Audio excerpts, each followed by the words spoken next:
Good morning student, मैं Hemant, MA BEd geography. आज हम भूगोल के विषय के बारे में बात करेंगे और भूगोल के विषय के भी इस प्रकार के टॉपिक पर बात करेंगे जो हमारे 11वीं से लेकर 12वीं और आगे तक भी ग्रेजुएशन लेवल BA MA तक जो काम आने वाला टॉपिक है उस पर हम आज चर्चा करेंगे। तो आज हमारा टॉपिक रहेगा भारत की स्थिति, विस्तार, अक्षांश और देशांतर। तो उससे पहले मैं आप लोगों को कहना चाहूँगा कि जिन लोगों ने भी इस चैनल को सब्सक्राइब नहीं किए वो सब्सक्राइब करें, ज़्यादा से ज़्यादा लाइक करें, शेयर करें और बेल आइकन का जो बटन है उसको दबाएं, यानी हमारी हर आने वाली वीडियो आपके पास नोटिफिकेशन के तौर पर पहुंचती रहे। तो अब हमें जियोग्राफी सब्जेक्ट को रटना नहीं है, समझना है कि क्यों, कैसे, किस प्रकार ये स्थितियां होती है। तो हम बात करेंगे भारत की स्थिति और विस्तार पर, और किस संदर्भ में बात करेंगे, अक्षांश और देशांतर में। किस में बात करेंगे, अक्षांश और देशांतर के रूप में बात करेंगे। देखते हैं ये अक्षांश क्या होते हैं, देशांतर क्या होते हैं, ये इनका अपने भारत पर, विश्व पर क्या फर्क पड़ता है। तो एक मैं रफली डायग्राम बना रहा हूं, देखना आप।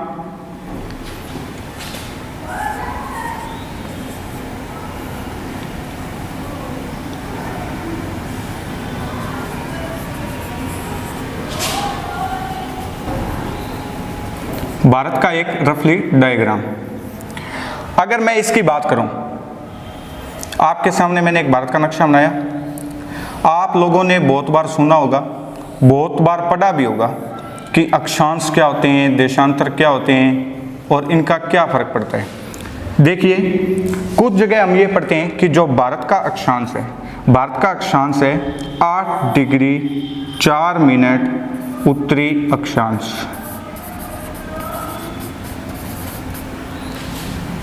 और अधिकतम उत्तर में जो भारत का विस्तार है वो है 37 डिग्री 6 मिनट उत्तरी अक्षांश। उत्तर को मैं N से लिखूंगा। और कुछ जगह हम ये भी पढ़ते हैं कि जो भारत का अक्षांश है, जो भारत का अक्षांश है वो है 6 डिग्री 45 मिनट 10 सेकंड।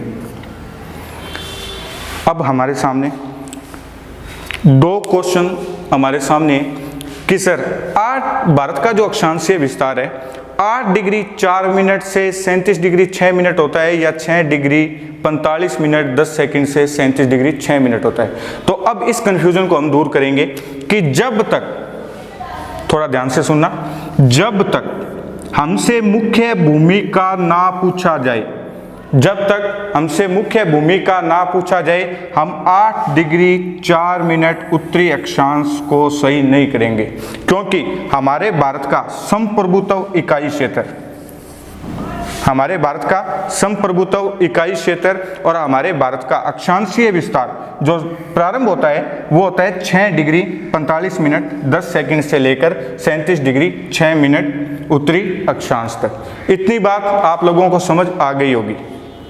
ये अब अपने को चर्चा करनी है कि ये 8 डिग्री 4 मिनट 37 डिग्री 6 मिनट और ये क्या होते हैं। तो इसको समझने से पहले मैं आप लोगों को एक डायग्राम के माध्यम से समझाऊंगा। देखिए, इसको समझने से पहले हम देखते हैं कि मान लिया ये हमारा सूर्य से जो पृथ्वी की औसतन दूरी है, ये मान लिया पृथ्वी, सूर्य से पृथ्वी की जो औसतन दूरी है वो दूरी है 14.95 करोड़ किलोमीटर। ध्यान से सुनना, सूर्य की जो पृथ्वी से दूरी है वो कितनी है, 14.95 करोड़ किलोमीटर, ये औसत दूरी है।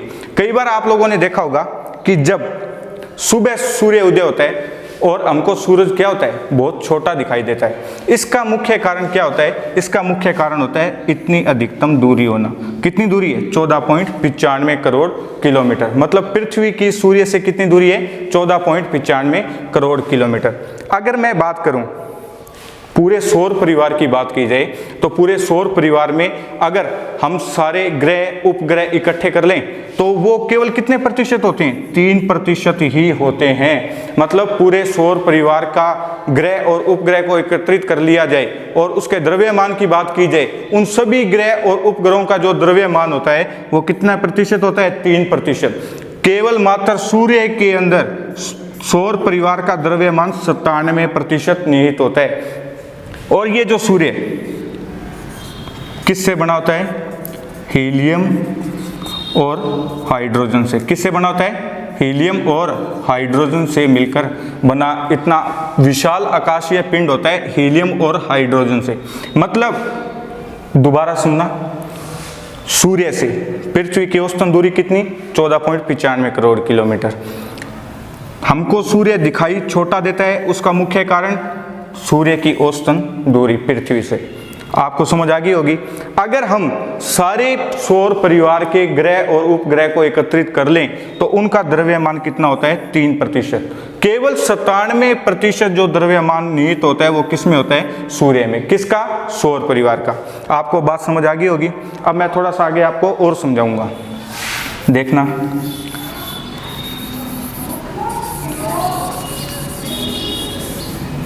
अगर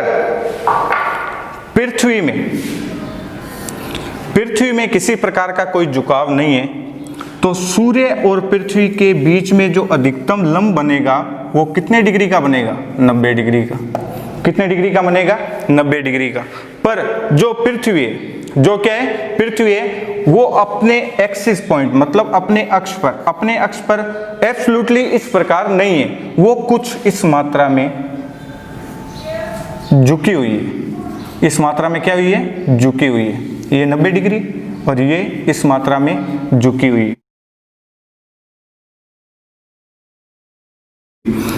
कितना डिग्री झुकी हुई है? 23.5 डिग्री झुकी हुई है। कितना डिग्री झुकी हुई है? 23.5 डिग्री।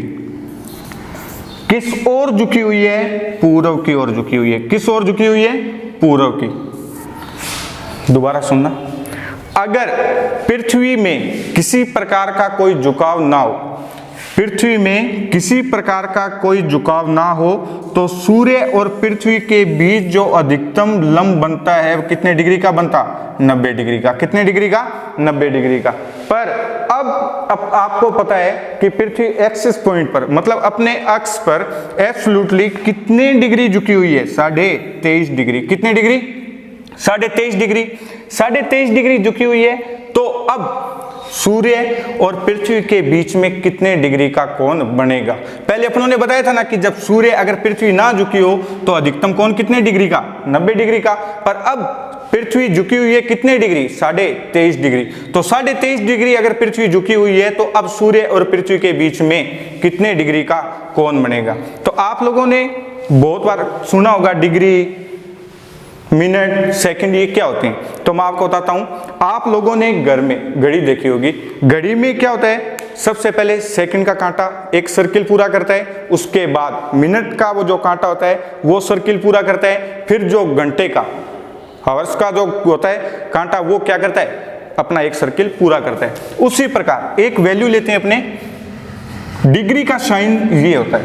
1 डिग्री के अंदर मिनट होते हैं कितने? 60 मिनट का साइन ये होता है। 1 डिग्री में मिनट कितने होते हैं? 60। और 1 मिनट में कितने सेकंड होते हैं? 60 सेकंड। कितने सेकंड होते हैं? 60 सेकंड। अभी अपनों ने पहले बात की थी कि अगर पृथ्वी में किसी प्रकार का कोई झुकाव नहीं है तो सूर्य और पृथ्वी के बीच में अधिकतम कितने डिग्री का कोण बनेगा? 90 डिग्री का। पर अब अपने को पता है कि पृथ्वी के बीच में यानी पृथ्वी अपने अक्ष पर कितने डिग्री झुकी हुई है? 23.5 डिग्री। तो एक सामान्य सी कैलकुलेशन है वो अपने करके देखते हैं। कितना डिग्री? 90 डिग्री। 90 डिग्री तो मैं ऐसे लिख सकता हूं 90 और दूसरा अपने पास क्या है? 23। 23 को कैसे लिख सकता हूं? 0.30। कोई दिक्कत नहीं है, किसी प्रकार की कोई दिक्कत नहीं है। तो यहां कितना हो गया? देखना, अब मैं इस एक को इधर शिफ्ट करूंगा तो 1 नहीं होगा, वो कितना होगा? 1 डिग्री की वैल्यू कितनी है? 60। तो कितना हो जाएगा? 60। तो ये कैसे लिखा जाएगा? 89.60 23.30 ये मिनट। देखिए सामान्य से कैलकुलेशन है 3, 6 और ये कितना आ जाएगा 6, कितना हो गया 66.5 डिग्री। कितना डिग्री 66.5 डिग्री। तो पृथ्वी जब सूर्य की कक्षीय परिक्रमा करती है, दोबारा सुनना, जब पृथ्वी सूर्य की कक्षीय परिक्रमा करती है तो सूर्य और पृथ्वी के बीच में जो अधिकतम कोण बनता है कितने डिग्री का बनता है 66.5 डिग्री का। कितने डिग्री का बनता है 66.5 डिग्री का कोण बनता है। दो क्वेश्चन कि पृथ्वी अपने अक्ष पर कितना डिग्री झुकी हुई है 23.5 डिग्री।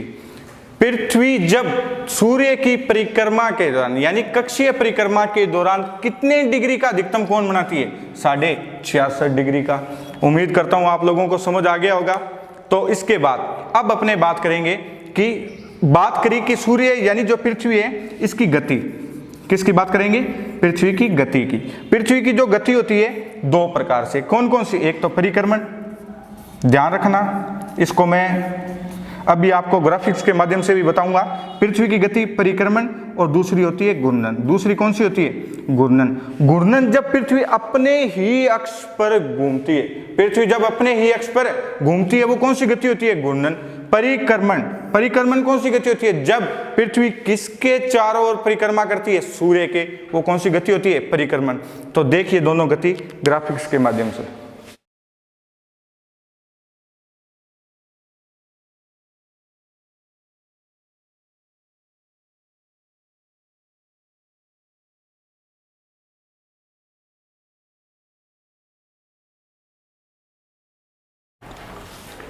हाँ जी, ग्राफिक्स के माध्यम से देखा होगा, कुछ समझ आया होगा आपको। तो पहले अपने बात करते हैं सूर्य की परिक्रमण गति की। मान लीजिए ये सूर्य, रफली समझा रहा हूं मैं, ये सूर्य, इसके चारों ओर परिक्रमा करती है कौन पृथ्वी। कौन करती है पृथ्वी। ध्यान रखना सूर्य परिक्रमा नहीं करता है, परिक्रमा कौन करती है पृथ्वी करती है। मान लिया ये पृथ्वी है, इसको इस तरीके से, इसको इस तरीके से, इसको इस तरीके से समझने के लिए इसको इस तरीके से अपनों ने लिख दिया। ये इसकी क्या होगी परिक्रमण गति हो गई, परिक्रमण गति हो गई। सूर्य जब पृथ्वी जब सूर्य की परिक्रमा करती है तो इसको समय लगता है 365 दिन 5 घंटे और 56 मिनट। दोबारा सुनना, जब पृथ्वी सूर्य की परिक्रमा करती है तो इसको समय लगता है 365 दिन 5 घंटे और 56 मिनट। इतना समय लगता है पृथ्वी को सूर्य की परिक्रमा करने के लिए। दोबारा बोल देता हूं, 365 दिन 5 घंटे और 56 मिनट पृथ्वी को सूर्य की परिक्रमा के दौरान इस अवधि को लगते हैं। इस परिक्रमा के दौरान 4 महत्वपूर्ण स्थितियां बनती है, 4 महत्वपूर्ण स्थितियां बनती है। देखना इधर से हमको समझ आएगा कि क्यों ऋतु परिवर्तन होता है, क्यों ग्रीष्म और शीतकालीन आते हैं। तो ये सब इसके अंदर ये 4 महत्वपूर्ण स्थितियां बनती हैं। पहली स्थिति बनती है 21 जून को। कब बनती है, चाहे पहली मान लो चाहे कैसी मान लो, 21 जून। ये वाली स्थिति 21 मार्च। क्या कुछ विशेष होता है इनमें अपने देखेंगे। ये 23 सितंबर और ये 22 दिसंबर। आपको ये नाम याद रखने हैं। पहली स्थिति 21 मार्च, 21 जून, 23 सितंबर, 22 दिसंबर। जब सूर्य 21 जून को, चलो यहां से स्टार्ट कर देते हैं। जब सूर्य 21 मार्च को पृथ्वी के बिल्कुल, सूर्य का जो प्रकाश है वो पृथ्वी के बिल्कुल मध्य भाग को प्राप्त होता है, मतलब 0 डिग्री को प्राप्त होता है। क्या होती है 0 डिग्री, इसकी चर्चा करेंगे। ये बिल्कुल सूर्य के मध्य भाग में 0 डिग्री में ये इसकी सूर्य का प्रकाश प्राप्त होता है। अब सूर्य का जो 21 जून को अधिकतम प्रकाश प्राप्त होता है वो होता है कर्क रेखा पर।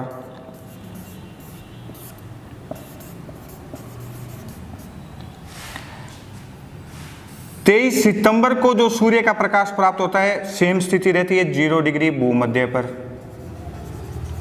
22 दिसंबर को जो सूर्य का प्रकाश प्राप्त होता है वो होता है 23.5 डिग्री मकर रेखा पर। अब आप पूछोगे सर ये कर्क ही क्यों, ये मकर ही क्यों? तो मैं आप लोगों को बताना चाहूंगा कि जब पृथ्वी परिक्रमा करती है, जब पृथ्वी क्या करती है, परिक्रमा करती है, तो प्रत्येक एक माह में पृथ्वी एक राशि से होकर गुजरती है। 21 जून की स्थिति को जब पृथ्वी परिक्रमा कर रही होती है तो यह कर्क राशि, कौन सी राशि, कर्क राशि से परिगमन होती है। 23 सितंबर को हम बोलते हैं शरद विषुव। क्या बोलते हैं? शरद विषुव। क्या होते हैं विषुव ये भी बताऊंगा। 23.5 डिग्री। अगली स्थिति कौन सी? 22 दिसंबर। कौन सी स्थिति? 22 दिसंबर। 22 दिसंबर को जो सूर्य किस पर लंबवत चमकता है? 23.5 डिग्री मकर रेखा पर। मकर ही क्यों? क्योंकि अभी मैंने आपको बताया कि जो मकर रेखा से यानी मकर राशि से इस समय जो पृथ्वी है वो क्या कर रही होती है? परिक्रमा कर रही होती है।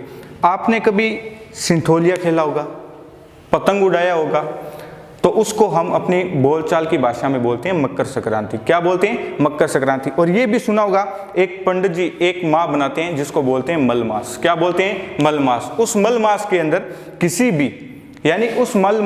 किसी भी शुभ कार्य को नहीं किया जाता है, किसी भी शुभ कार्य को नहीं किया जाता है।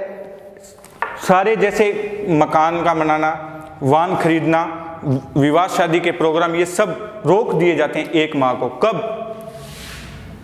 14 दिसंबर से लेकर 14 जनवरी तक। 14 दिसंबर से लेकर कब तक? 14 जनवरी तक। पंडित जी एक महीना बनाते हैं, उसका नाम है 14 दिसंबर से लेकर 14 जनवरी तक वो महीना होता है मलमास। इसमें सारे शुभ काम रोक दिए जाते हैं। इसका मुख्य कारण क्या होता है? इसका मुख्य कारण अब आपको पता होगा कि हमारा भारत किस ओर? उत्तर पूर्वी में निवास करता है। मतलब हम कहाँ हैं? उत्तर में। हम कहाँ पर हैं? उत्तर में। तो सूर्य की अधिकतम सीधी किरणें कहाँ प्राप्त हो रही है? 23.5 डिग्री दक्षिणी गोलार्ध में।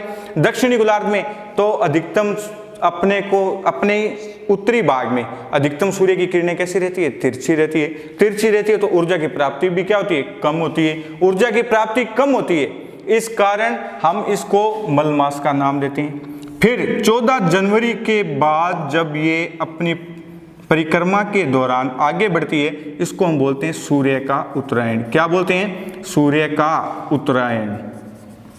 सुना होगा आपने। ये कुछ विशेष, इसको शरद विषुव बोलते हैं, इसको बसंत विषुव बोलते हैं। इसको क्या बोलते हैं? बसंत विषुव। आशा करता हूं आपको समझ आ गया होगा। फिर भी नहीं समझ आ रहा हो तो इस वीडियो को बार बार रिपीट करके देखना। फिर कह रहा हूं कमेंट बॉक्स में डालना। अगर आपके कोई दिक्कत आएगी तो उसको दूर कर दिया जाएगा। अब अपने बात करते हैं कि अक्षांश क्या होते हैं और किस तरीके से इसकी बात की जाती है। मान लिया मैं एक रफली डायग्राम बनाता हूं। मैंने एक रफली डायग्राम बनाया। रफली डायग्राम बनाने के बाद बिल्कुल ये एक पृथ्वी है और पृथ्वी की आकृति कैसी होती है? गोलाब। कैसी होती है? गोलाब। सामान्य भाषा में घरों में आपने नाम सुना होगा संतरा। तो कैसे होती है? संतरे नुमा। कैसी होती है? संतरे नुमा। संतरे नुमा। और संतरे के मॉडल को दर्शाने का एक ही मुख्य उपयोग में लिया जाता है ग्लोब। ग्लोब पर पूरे हम अक्षांश और देशांतर को बांटकर पूरे विश्व की स्थिति और विस्तार का क्या करते हैं? अध्ययन करते हैं। तो अब देखना कि क्या होते हैं अक्षांश। यहां से आपको थोड़ा समझ आएगा। अक्षांश पृथ्वी के बिल्कुल मध्य से 0 डिग्री से, पृथ्वी के बिल्कुल मध्य से 0 डिग्री से एक अक्षांश रेखा निर्धारित की गई। तो ये बिल्कुल मध्य से, मध्य मतलब भूभाग, मतलब भू के बिल्कुल मध्य से, तो इसका नाम दे दिया भूमध्य। क्या दे दिया? भूमध्य। 0 डिग्री को क्या बोलते हैं? भूमध्य। अब हमने बात करनी थी अक्षांश की। किसकी बात करनी थी?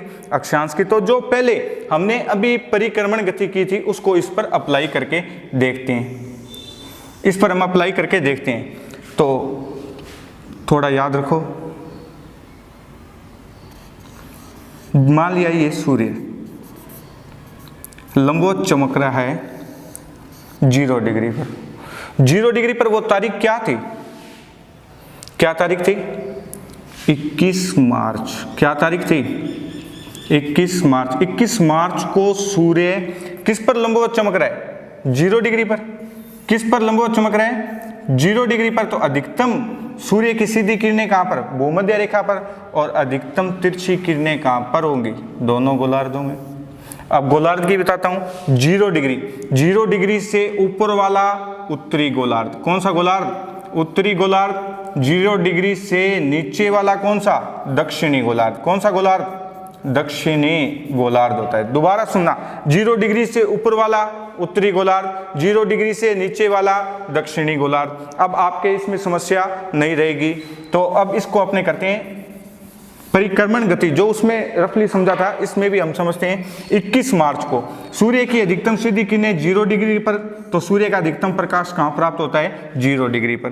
फिर एक आपको पता है 21 मार्च, मार्च के बाद अप्रैल, मई, जून। तो 21 जून को सूर्य की अधिकतम सीधी किरणें 23.5 डिग्री।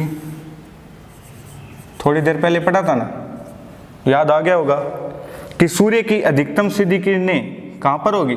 23.5 डिग्री पर। कहां पर होगी? 23.5 डिग्री पर। और इसको हमने क्या नाम दिया था? कर्क रेखा। और इसको हमने क्या नाम दिया था? कर्क रेखा। कर्क ही क्यों?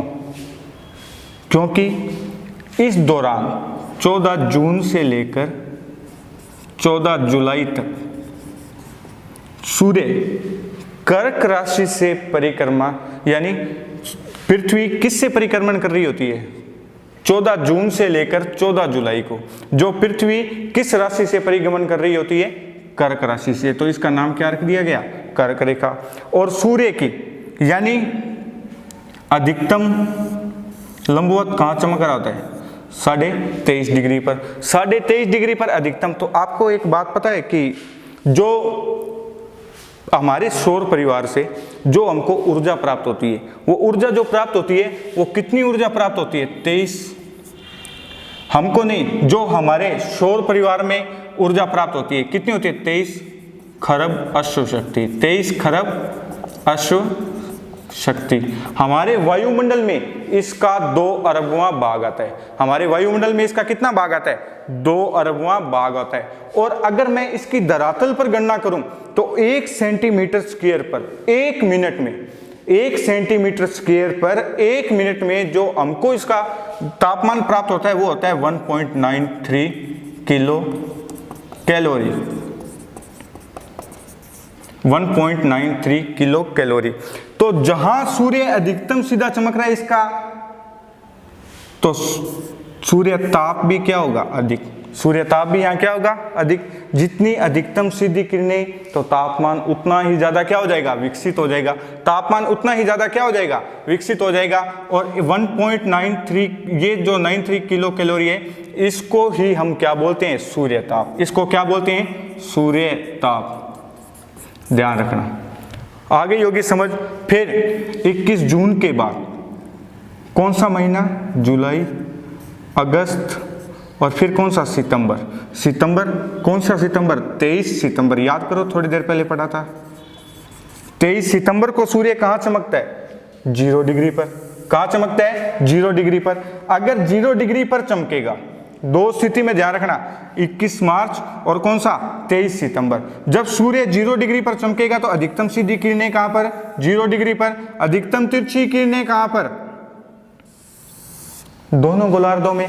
तो रात और दिन क्या रहेंगे? बराबर। रात और दिन बराबर रहते हैं, उसको बोलते हैं विषुव। क्या बोलते हैं? विषुव। इसलिए 0 डिग्री को क्या बोलते हैं? विषुवत रेखा। क्या बोलते हैं? विषुवत रेखा। इस चीज को थोड़ा सा ध्यान में रखना। अब अपनी थोड़ी सी ऊपर की बात करते हैं। जब 23.5 डिग्री पर सूर्य लंबवत चमक रहा होता है तो उत्तरी गोलार्ध में मौसम कैसा, ऋतु कैसी रहती है? ग्रीष्म। ऋतु कैसी रहती है? ग्रीष्म। और दिन की अवधि कैसी हो जाती है? बड़ी।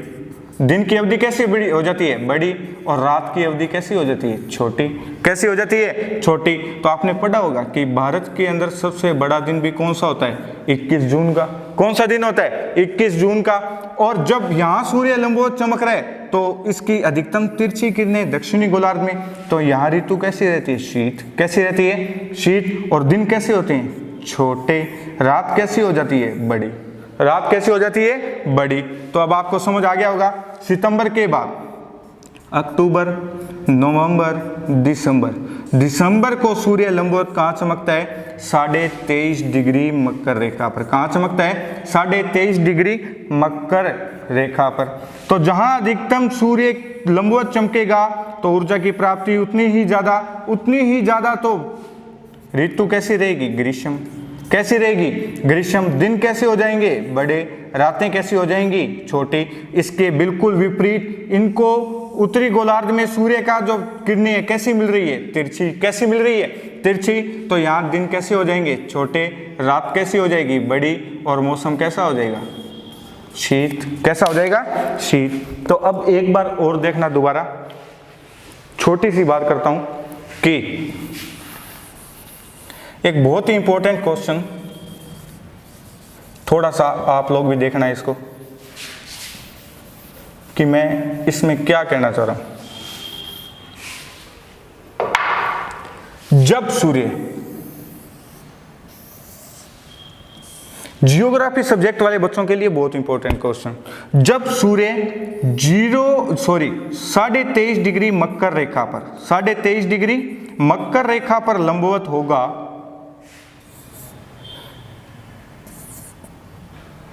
तो सूर्य की अधिकतम तिरछी किरणें उत्तरी गोलार्ध में, सूर्य की अधिकतम तिरछी किरणें उत्तरी गोलार्ध में मिलेगी।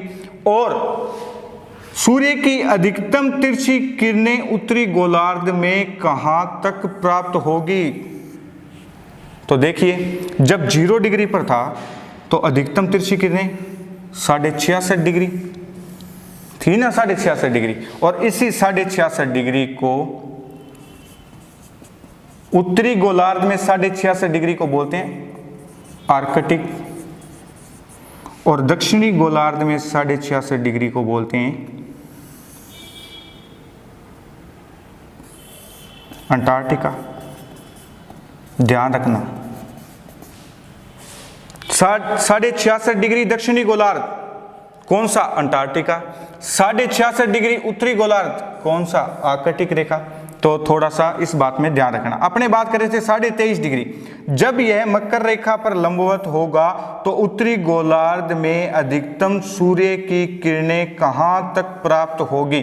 तो देखिए, सिंपल सी कैलकुलेशन है कि जब 0 डिग्री पर था तो अधिकतम कहां तक प्राप्त हो रहा, चला गया 23.5 डिग्री, सिंपल सा 43। तो मतलब जब सूर्य दक्षिणी गोलार्ध में 23.5 डिग्री मकर रेखा पर लंबवत होगा तो उत्तरी गोलार्ध में सूर्य की जो किरण है कितने डिग्री तक प्राप्त होगी?